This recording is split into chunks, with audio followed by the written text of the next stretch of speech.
I think you've all met my son now. He's definitely come and said hello a few times.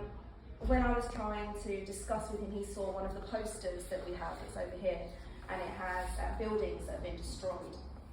And he said, oh, what's that? And my brain obviously went into, well, I'll tell you exactly what that is. And then I thought, he's three. How do I do this? I'm not really sure.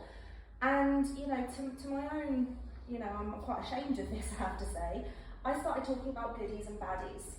And because he's three, that's what he understands. He watches shows where there's a goodie and a baddie, very clear cut, exactly like you were saying. And I realised I was just about to explain it, and I went, oh, I can't say that, because it's not that clear. It's not that clear cut at all. And I definitely don't want him going into school or nursery saying, oh, did you hear about the goodies and the baddies? Because it's just not the case. And it got me thinking, and I'm so glad myself, on a personal level, I'm so glad to listen to all the speakers, because I am now, but I wasn't really sure about how to speak to him about it, because I ended up, just so you're all aware, saying to him that these houses were being destroyed, and I didn't go into it. I just said, these houses are being destroyed, we need to help rebuild them, which I think was still a little bit incorrect, because he then said, okay, I'll go and build the houses, and I was like, okay, that's not what I meant.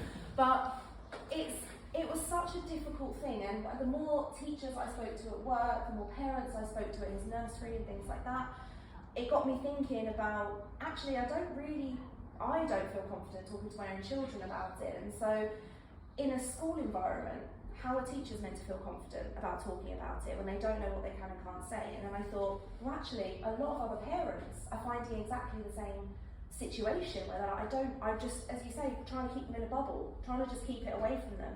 And my response to that was always, well, children in Palestine, you can't keep them in a bubble. They're having to learn it, as soon as they're born. And so, trying to keep them in a bubble isn't going to help them. And then I heard from about the stuff at the university, and I thought, yeah, it's not just young children. It's young people in general.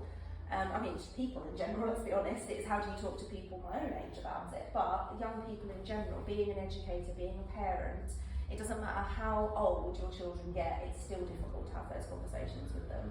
So I am more than pleased to thank you for your speeches. We now have about half an hour for any questions, if that's okay with everybody here.